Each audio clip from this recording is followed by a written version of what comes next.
जय भीम साथियों, मैं लक्ष्य कमांडर ममता प्रकाश, भारतीय समन्वय संगठन लक्ष्य लखनऊ से। साथियों, बाबा साहब को आज पूरी दुनिया ज्ञान के प्रतीक के रूप में मानती है, परंतु इस ज्ञान रूपी दिए को जलाए रखने के लिए माता रमाबाई उस दिए में बाती के समान आजीवन प्रेम, सम्मान और धैर्य से उनके साथ निभाती रहीं। साथियों, 7 फरवरी 1898 में बढ़ंत में दाबोली, महाराष्ट्र में उनका जन्म हुआ। उनके पिता भिकू धात्रे और माँ रुक्मणी थी। साथियों, बचपन में ही उनके माता पिता का निधन हो गया था। उनके चाचा ने उनका पालन पोषण किया। मात्र 9 वर्ष की आयु में बाबा साहब से उनका विवाह संपन्न हुआ। साथियों, वह पढ़ी लिखी तो नहीं थी, परंतु ज्ञान के महत्व को जितना उन्होंने समझा, शायद ही कोई समझ सके।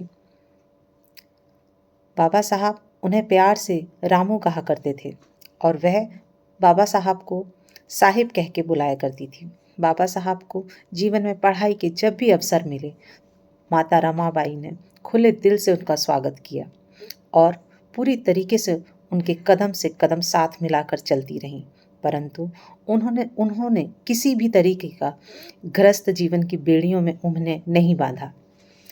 दूसरी बार पढ़ाई पूरी करने के लिए जब बाबा साहब इंग्लैंड जा रहे थे, तब उनके पास इतने पैसे पर्याप्त नहीं थे कि वह खर्च चलाने के लिए माता रमाबाई को दे सकें। पर माता रमाबाई ने उपले बनाकर, बेचकर, लकड़ियाँ बीनकर अपना गृहस्थ जीवन संभाला और उसमें से भी वह कुछ पैसे बचाया करती थी ताकि वह बाबा साहब की पढ़ाई में काम आ सकें।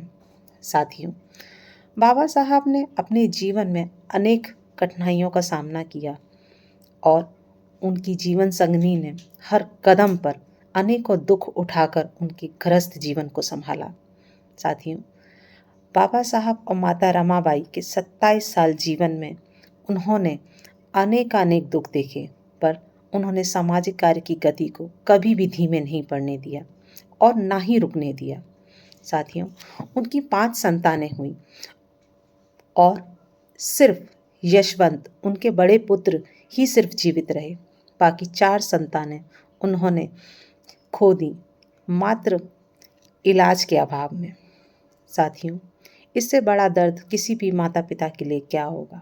परंतु जब उनका छोटा बेटा इलाज के अभाव में ख़त्म हुआ तो बाबा साहब टूट गए और वह ज़ोर ज़ोर से फूट फूट कर रोने लगे। उनको उस पुत्र से अनेक उम्मीदें थीं, परंतु माता रमाबाई ने उन्हें संभाला और अपनी साड़ी का आंचल फाड़ के उसकी अंतिम विदाई की, क्योंकि बाबा साहब के पास इतने पैसे भी नहीं थे कि वह उसे एक नया वस्त्र उसकी अंतिम विदाई में दे सकें। बाबा साहब के किए गए कार्यों को, समाज के प्रति माता रमाबाई के योगदान को हम सभी बारंबार नमन करते हैं। साथियों, माता रमाबाई जब बीमार पड़ी तब उन्होंने अपने एक करीबी रिश्तेदार से कहा कि मैं इतनी बीमार रहती हूँ, बाबा साहब हाल चाल लेते हैं दूर से ही और चले जाते हैं, क्या पत्नी के प्रति उनका कोई कर्तव्य नहीं है? जब ये बात बाबा साहब के कानों तक गई तो बाबा साहब ने कहा कि रामाबाई के इलाज के लिए मैंने अच्छे डॉक्टर का बंदोबस्त किया हुआ है।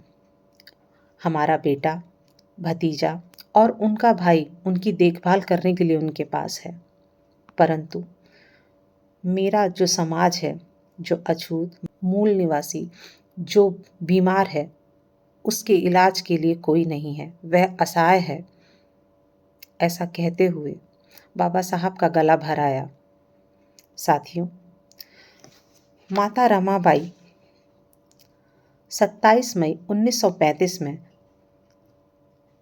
इसी तरह से बीमार रहते हुए जब बाबा साहब कोर्ट से लौटे तो उन्होंने उनको अपने पास बुलाया, उनका हाथ थामा और राजगृह में अंतिम सांस ली।